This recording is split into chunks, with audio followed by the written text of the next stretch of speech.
Hi అండి. Happy republic day అందరికీ.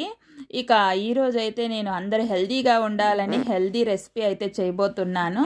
ఇక బీట్రూట్ అనేది ఇలా అన్నీ చెక్క తీసేసిన తర్వాత తురిమేసుకోవాలన్నమాట. ఒక కడాయి పెట్టుకొని ఆయిల్ వేసుకొని ఆవాలు జీలకర్ర వేసేసుకొని ఆనియన్స్ కాస్త కలర్ వచ్చిన తర్వాత అలాగే బీట్రూట్ తురుమును కూడా వేసేసుకొని అలాగే ఒకసారి బాగా కలిపేసుకోండి. అలాగే కారము, ఉప్పు, పసుపు వేసేసుకోండి.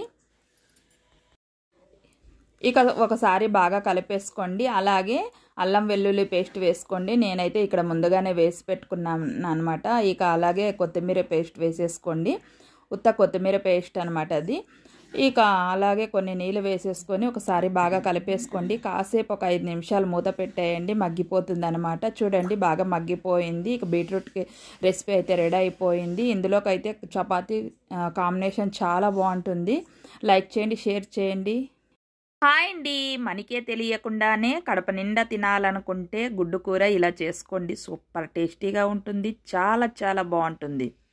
పెద్దలు ఇష్టంగా తినవచ్చు. ముందుగా గుడ్లన్నీ ఉడికించుకోండి. అలాగే ఒక కడాయి పెట్టుకొని ఆయిల్ వేసుకొని ఆవాలు జీలకర్ర వేసేసుకొని ఆనియన్స్ వేసేసుకొని కాస్త కలర్ వచ్చిన తర్వాత టమాటాలు కూడా వేసేసుకోండి. చూడండి ఇక్కడైతే ఇక గుడ్లు కూడా ఉడుకుతూ ఉన్నాయన్నమాట. ఇక టమాటాలు వేసేసాము కదా, ఒకసారి బాగా కలిపేసుకోండి. టమాటాలు అయితే ఇలా మగ్గిపోవాలన్నమాట. ఇలా మగ్గిన తర్వాత కారము, ఉప్పు, పసుపు వేసేసుకొని ఒకసారి బాగా కలిపేసుకోండి.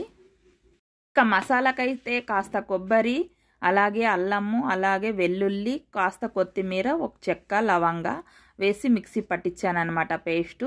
ఇక ఇది కూడా వేసేసుకొని ఒకసారి బాగా కలిపేసుకోండి. ఇక గుడ్లు ఉడికించుకున్న గుడ్లు వేసేసుకోవాలి పొట్టు తీసి. ఇక చూడండి కాస్త మగ్గిన తర్వాత గుడ్డు కూర అయితే రెడీ అయిపోయింది. వేడి వేడి అన్నంలో సూపర్ టేస్టీగా ఈజీగా పలావ్ అయితే ఎలా తయారు చేసుకోవాలనేది ఈ వీడియోలో చూసేయండి. నేనైతే క్యాలీఫ్లవర్ పలావ్ చేయబోతున్నాను. ముందుగా బియ్యం నానబెట్టుకోవాలన్నమాట. బాస్మతి బియ్యం కూడా వేసేసుకున్నాను. 4 గ్లాసులు బియ్యం టోటల్ నానబెట్టుకోవాలి. ఇక ఒక పాత్ర పెట్టేసుకొని ఆయిల్ వేసేసుకొని బిర్యానీ దినుసులు వేసేసుకొని ఆనియన్స్ కాస్త కలర్ వచ్చిన తర్వాత పుదీనా కూడా వేసేసుకొని అలాగే ఫ్లవర్ ముక్కలు కూడా వేసేసుకొని అలాగే అల్లం వెల్లుల్లి పేస్ట్ కూడా వేసేసుకొని కొత్తిమీర పేస్ట్ కూడా వేసేసుకొని ఒక స్పూన్ ధనియా పౌడర్ కూడా వేసేసుకొని కలిపేసుకోవాలి. అలాగే రెడ్ చిల్లీ పౌడర్, కాస్త పసుపు వేసేసుకోవాలి. చూడండి మనం టోటల్ 4 గ్లాసులు బియ్యం వేసేసుకున్నాం కదా, 7.5 గ్లాసులు నీళ్ళు వేసుకోవాలన్నమాట. 1.5 స్పూన్ సాల్ట్ వేసేసుకొని మూత పెట్టేసుకోవాలి. ఎసురు బాగా మరిగిన తర్వాత మనం బియ్యము నీళ్ళన్నీ వంపేసి బియ్యం వేసేసుకోవాలి. ఇక మూత పెట్టేయాలన్నమాట. చూడండి అన్నం అయితే మగ్గిపోయింది కదా. టేస్టీ పలావ్ అయితే రెడీ అయిపోయింది. లైక్ చేయండి ఫ్రెండ్స్. హాయ్ అండి. పిల్లలకు పెద్దలకు ఎంతో ఇష్టమైన గోబీ మంచూరి 5 నిమిషాల్లో ఎలా తయారు చేసుకోవాలనేది ఈ వీడియోలో చూసేయండి. ముందుగా 2 లీటర్లు నీళ్ళు వేసేసుకొని అలాగే ఇక్కడ 2 పూతగడ్డలు తీసుకున్నాను అనమాట. నీళ్ళు మరిగిన తర్వాత వేసేసుకోవాలి. ఇక గ్యాస్ ఆఫ్ చేసేసుకోవాలి. అవి మగ్గిన తర్వాత పక్కకు తీసేసుకోవాలి. కార్న్ ఫ్లవర్ 1 కప్పు వేసుకోవాలి. అలాగే మైదా 1/2 కప్పు వేసేసుకొని జల్లించుకోవాలి. అలాగే రెడ్ చిల్లీ పౌడర్, సాల్ట్ కూడా వేసేసుకొని ఒకసారి బాగా కలిపేసుకోండి. అల్లం వెల్లుల్లి పేస్ట్ కూడా వేసేసుకొని తగినన్ని నీళ్ళు పోసుకొని కలిపేసుకోండి. నీళ్ళు తక్కువగానే వేసుకోండి. ఒకవేళ మీకు నీళ్ళుగా జోరుగా అయితే ఇంకా కాస్త కార్న్ఫ్లవర్, మైదా వేసుకొని కలిపేసుకోండి. పర్ఫెక్ట్గా వచ్చేస్తాయి అన్నమాట. చూడండి ఇక గోబీని అయితే మనం వేయించుకున్నాం కదా, పక్కకు తీసేసుకోవాలి. ఒక కడాయి పెట్టుకొని ఆయిల్ వేసుకొని ఆనియన్స్ వేసేసుకొని పచ్చిమిర్చి చీలికలు వేసేసుకొని కాస్త సాల్ట్ వేసేసుకొని రెడ్ చిల్లీ పౌడర్ వేసేసుకొని అలాగే tomato sauce, soya sauce, chilli sauce వేసేసుకొని ఇవి కూడా వేసేసుకోండి. హాయ్ అండి. ఈజీగా టేస్టీగా గోబీ రైస్ ఎలా తయారు చేసుకోవాలో వీడియోలో చూసేయండి.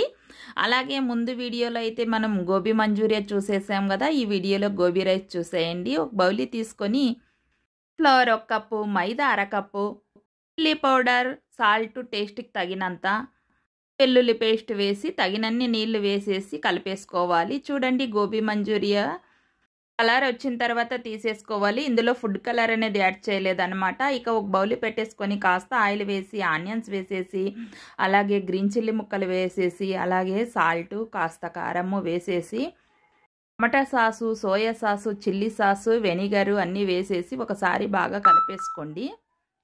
ఇక ముందుగా వేయించుకున్న గోబీ మంచూరియా ఉన్నాయి కదా, అవి కూడా వేసేసి ఒకసారి బాగా కలిపేయండి. ఇక అలాగే అన్నం కానీ లేకుంటే చల్లన్నం కానీ ఉంటుంది కదా, ఒకసారి వేసి బాగా కలిపేయండి. గోబీ రైస్ అయితే రెడీ అయిపోయి హాయ్ అండి, ఈజీగా టేస్టీగా చిత్రాన్నం గొజ్జు ఎలా తయారు చేసుకోవాలనేది ఈ వీడియోలో చూసేయండి. ముందుగా పొడుగ్గా ఉంటే పచ్చిమిర్చి ఇలా ఇరుగ్గొట్టుకొని వేసుకోండి.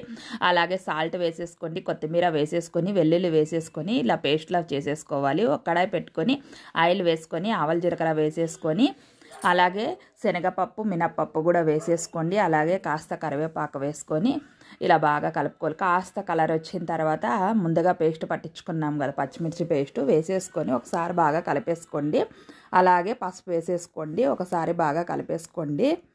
కాస్త మగ్గిన తర్వాత మనకి గొజ్జు అయితే రెడీ అయిపోయింది. ఇక వేడి వేడి అన్నం ఉంటే ఇలా చల్లారి పెట్టుకోండి. చల్లారిన తర్వాత మనము నిమ్మకాయ పిండుకోవాలన్నమాట. ఆ గొజ్జులోనే పిండితే మనకి మినపప్పు శనగపప్పు మెత్తగా అయిపోతాయి. అందుకని రోస్ట్లా ఉండాలంటే మనం సపరేట్గా నిమ్మకాయ పిండుకోవాలి. చిత్రాన్నం అయితే రెడీ అయిపోయిందండి. లైక్ చేయండి అండి. మా వారికి అయితే ఎంతో ఇష్టమైన పుదీనా పకోడీ చేయబోతున్నాను. సూపర్ అంటే సూపర్ టేస్టీగా ఉంటాయి. చాలా అంటే చాలా బాగుంటాయి అన్నమాట.